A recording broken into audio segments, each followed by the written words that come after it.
Hey guys, welcome back to my channel. Today I have a very interesting video. I'm going to be talking to you guys about my transition from 2 to 3 kids. But before I get this video started, I did want to add this is a collab with my really good friend Gabby over on the Mrs. Farrington channel. I've actually known Gabby for a while now, and she just had her 3rd baby girl, so we're kind of on the same boat. She is a homeschooling mama. She's amazing. She has 3 beautiful little girls. And I would really appreciate if you guys would go and head on over and subscribe to her and send her some love. We have a lot of similar content. She vlogs, she does cleaning videos, day in the lives, all of that good mommy stuff. You guys will really like her. She's super relatable. She's going to be talking about her breastfeeding journey and kind of some breastfeeding tips and what's worked for her and all of that. So please head on over, because trust me, those tips I'm sure will be really helpful. I just really appreciate the fact that she shows what motherhood is really like, and she doesn't really glamorize it. It is what it is, and it's true. It's what we all deal with as moms. So I think you guys would really enjoy her channel. She deserves so much love and support, so please head on over and send her some love. So if you're new to my channel, welcome. I am a mom to 3. I have a 6-year-old, his name is Ethan. I have an almost 3-year-old, Amelia, and then I just had my baby 3 months ago. Her name is Eloise. So I'm just gonna kind of jump right into it and talk about what's worked for me, what I've struggled with as a mom, and all of that. Transitioning from 2 to 3 was a lot harder than I thought it would be. I kind of thought I knew what I was getting myself into and that I had things all figured out, and then come to realize I don't. A lot of people say that the newborn stage is the easy stage. I actually really disagree with this statement. I think the newborn stage is really hard. At least for me it is. I much rather deal with a toddler or a child than with a newborn, because at least my older kids can tell me what's wrong and can express themselves, while a newborn just cries and you need to just figure it out. I have almost 3-year-old and then a baby. Now with Ethan, I will be honest, he is such a good helper. He's so mature for his age. He really does a lot for me. I can ask him to pick something up for me. I can ask him to get something from the car for me. I can even ask him to warm something up in the microwave. He is really good at entertaining his little sister and helping me with her, but at the end of the day, he is a child and that should not be put on him. That is not his responsibility. But because Amelia still requires so much attention and she's still very needy, it's been very hard. Eloise is 3 months old, and it still is hard, even though we have overcome some obstacles that we had before, which I will touch base on that in just a minute. Also, each of your kids are very different. Ethan is a very mellow kid. He's super, like, not hyper. He's so obedient. He's just like the perfect child. I'm just being honest. He honestly is like the easiest one I've had so far. Ethan's just a very helpful little kid, and he knows he's the oldest and he likes that responsibility, and he feels like he needs to be an example to his sisters. And I've never put that pressure on him, but he just really likes to be a leader and he really likes to be responsible, and he's so mature for his age. So he's definitely my easy kid. Amelia, I love her so much, but you guys would not have guessed this, but I was a terrible child. I was not very nice as a kid. I would hit kids, I'd bite kids. I was not good to my mom. I was always mean to people. I was mean to my mom. And I mean, this probably happened up until I was 5, and then I obviously realized that you can't be mean to people. But I just had a very strong will growing up. I was a very needy child. I cried a lot. I didn't eat well. My mom says that because of me, she didn't have another child till 5 years later, because she was so afraid that the next baby would be like me. So I think God has blessed me with the same type of child I was growing up. Amelia is just very stubborn. She's very strong-willed, very loud and opinionated. She doesn't go down easy, and it's been a struggle. It's been a struggle trying to manage her personality, her character, because I also don't want her to change who she is. This could be a good thing in her life, but it is very difficult to manage it and to kind of guide her to become a nice human being. But she is very strong-willed. She's a she's hard to deal with sometimes. She is definitely not a very easy kid. And having Eloise and then having her both together was really, really difficult. It still is, like I said. Amelia gets very jealous at times when I'm holding Eloise and suddenly needs me when I'm breastfeeding or when I just cannot help her. It's just me and 3 kids. And I will say I cried a lot. I struggled a lot as a mom, and I'm gonna get very real and raw on what I felt, because I think we need to send this message out there, because I'm probably not the only mom who has had to deal with this in her life, and I won't be the last. One of my biggest fears going into having a 3rd baby was my time management, how I was going to give enough time to each and every one of my kids and not have one or the other feel left out. And that's still something I am struggling with. I know I've said Ethan's independent, but he's also a child and he needs his parents and he needs help. And it's really easy to sometimes kind of ignore that and just let them figure it out because they're old enough to do it. They're not, you know. So Ethan still requires help with school. He still requires so much from me. He wants to play with me. He wants to conversate with me. He's at that age where he just wants to talk about his day with me, and it's really hard sometimes to actually listen to what he's saying. And then I'm just like, wait, what did you say? Like, I wasn't listening. I was so busy dealing with these other 2 kids.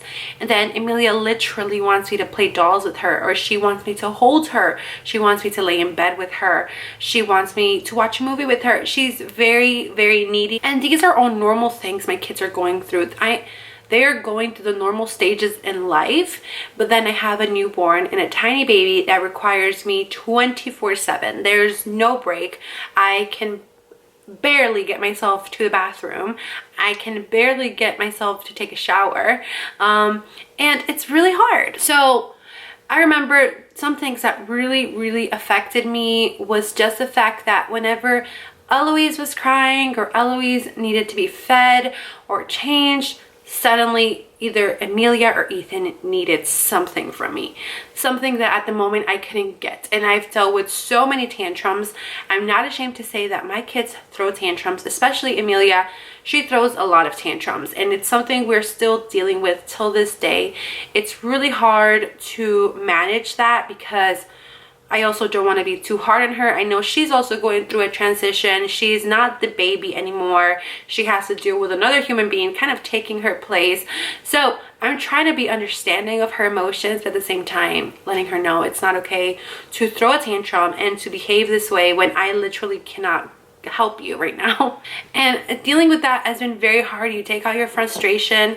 It's been really difficult because I've taken out my frustration on my kids, on my spouse, on just everything, and it can be very, very emotionally draining.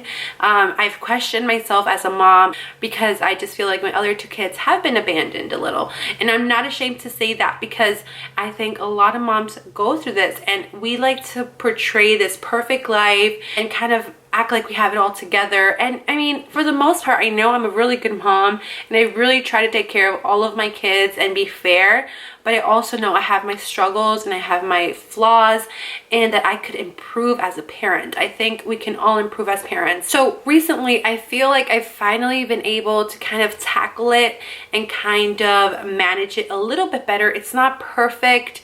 It's still really, really hard. I still have my very difficult emotional days where I cry and I just ask God, like, please help me. Like, it's just really, really hard to get no sleep and then wake up to take care of your other 2 kids because they've slept fine.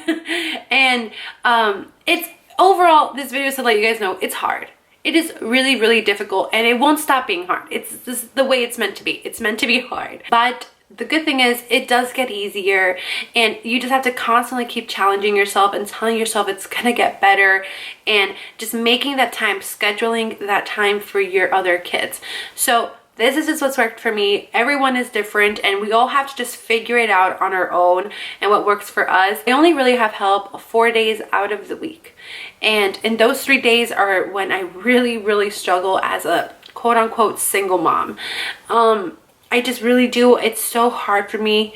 So at first I used to be really hard on myself and tell myself you have to cook every day, you need to have a home cooked meal for your kids. But I allow myself those 3 days to actually go out and get my kids something to eat. It makes it so much easier for me not to stress over cooking.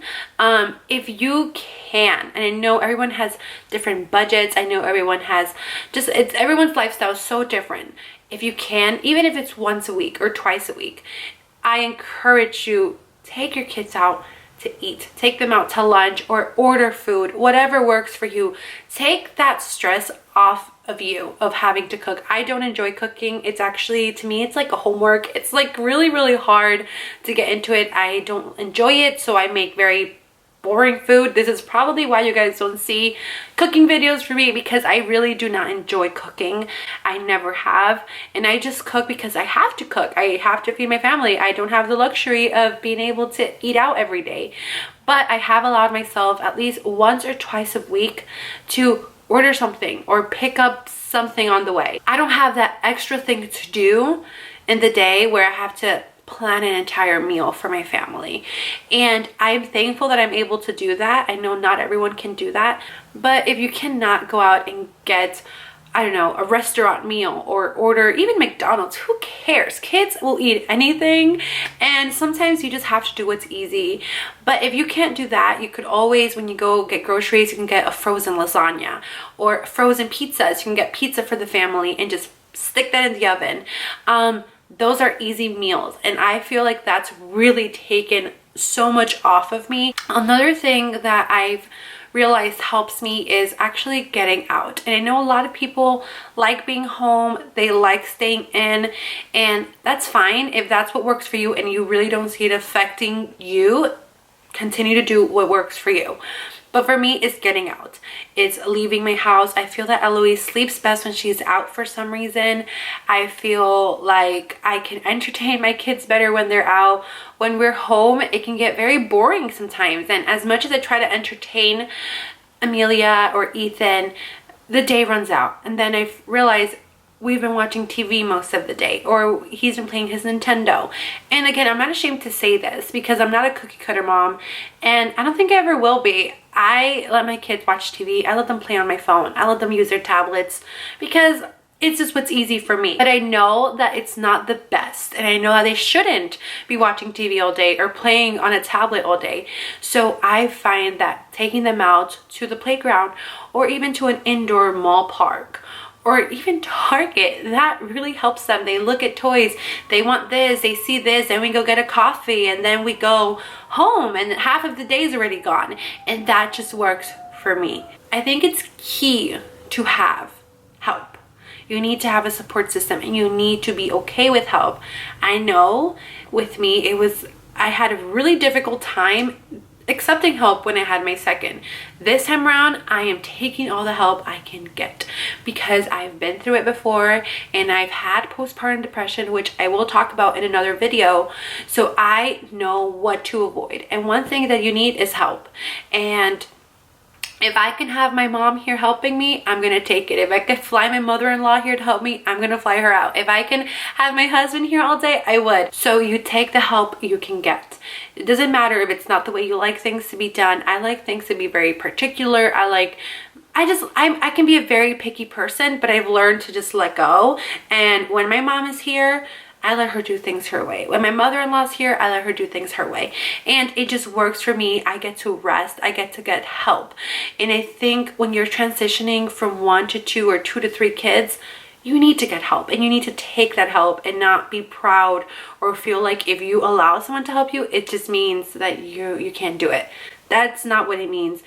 Actually, back in the days, our moms had a lot of help. Our grandmas had help. Yeah, times were very different then, and the women had to do a lot, but they had a support system. They had their moms and their sisters and aunts and all of that to help them. And nowadays it's almost like no one wants to take help because they're afraid that if they get help, that just means that they're not good parents. Getting help and allowing other strong women to help me raise my kids is actually the best thing I can do for them. They say it takes a village to raise a child, and it does. It really does.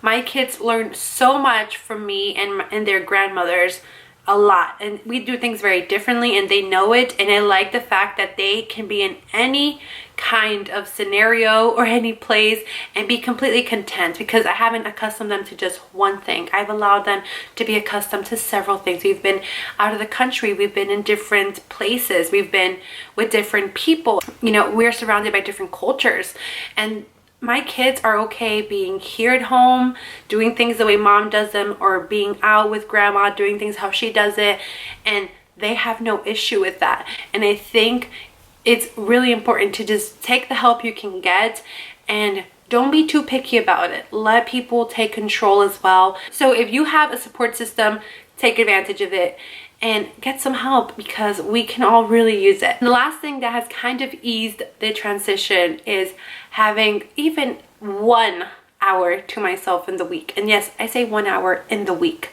because for my lifestyle and the way things are just happening in my life, that's what's realistic. I unfortunately can't have 1 hour to myself every day at this moment in time, but I can have an hour in the week to myself. So I take the hour and I go get some coffee, or I go to Walmart or Target for a little while, or I go for a walk. Whatever works for you, you do it. Just having that time to yourself, even if it's just an hour in the week or 20 minutes in the day. Sometimes I do have a little bit of time in the day when Eloise is napping and maybe I have Amelia entertained, have that little bit of time to myself, and then I can kind of gather my thoughts together and, you know, deal with one kid or the other. Another thing that's helped me a lot is sometimes it's okay to let one of your kids cry. And I know for me that's really difficult. I just cannot take baby cry, especially a newborn cry is really hard for me. I can't just ignore it. I've never been the kind of person to just let their baby cry it out.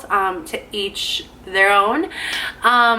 But sometimes it's okay. It's okay for me to walk out of a room and to go and deal with another child. Many times that I've tried my hardest to calm Eloise down, and she's just either really exhausted or just has had it. And I just cannot help her at that moment. So I put her down and I let her cry for 5-10 minutes, and I walk out of the room and I deal with Amelia, and I go sit with them, I talk to them, I tell them how much I love them. And you need to also communicate with your kids, let them know what's happening. I let Amelia know that, you know, she has a tiny sister and that mommy needs to be there for that baby. Just communicate with your kids, let them know what you're going through. Kids are actually really smart, and you'd be surprised on how much they can understand. Amelia obviously doesn't understand to the extent of, you know, everything. She's only 2.5, but she does understand that baby's crying, that means it needs mama. Or if the baby poops, mommy needs to change the diaper. She understands those things, and I think just having her very involved. I ask her to go get me diapers or go get me wipes, and that gets her very involved. I think the big issue is when you kind of shut your kids out and you're like, go entertain yourself, go just do it on your own, leave me alone. And I know that's really easy to do. I've done it. I will not sit here and say I haven't done it. I have told my kids, go watch TV all day if you have to, leave me alone, let me deal with this brand new baby. And I've done it, and I'm not ashamed to say that I've been that parent. And you can have those days, and no one should judge you for having those days as a mom, because nobody's in our shoes but us. Communicate with your kids, and having them involved has really helped me and has helped Amelia kind of be more, I guess, into her sister. She likes her sister more now. At first it was really hard for her to kind of get warmed up to Eloise. And the last thing is, don't be hard on yourself. If your house is a mess, if everything in your life is a mess, that's fine. As long as you're taking care of your kids and of yourself, everything else can wait. The house can wait, the cooking can wait, everyone can wait. You need to take care of your children and of your mental health. And I know transitioning from 1 to 2 or 2 to 3 kids can really take a toll on your mental health. It did with my second, and I just refuse to allow that to happen this time around. So I really hope you guys take some of my tips. Let it go. Don't get so worked up. Don't be such a perfectionist, or don't be so proud to take help. Put your pride to the side. Put put your pride to the side. That rhymes. Take the help you can get. Take the advice you can get. Take the babysitting you can get. Take that time with your spouse to go on a date and let your house be a mess. Go get you some takeout if you can, or make that frozen pizza if you can. It really, your kids don't care. As long as you're okay, your kids don't care what they eat. They don't care if there's a messy house for a little bit. They really do not care. What your kids don't need is an overwhelmed, stressed mom yelling, screaming, and upset all the time. And I've been there, and I probably will still have my moments there. I at least know how I can manage it and what has helped me with my family. Anyways, I hope these tips are a little helpful to you guys. They're probably not perfect, and I'm sure someone has better tips out there. This is what works for me.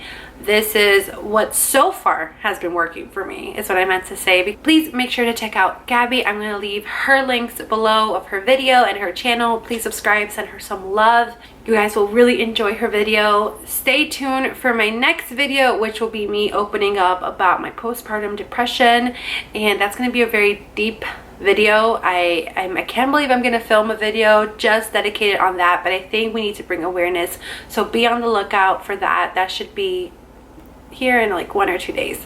So I hope you guys have a wonderful day, and I'll see you guys in my next video. Bye.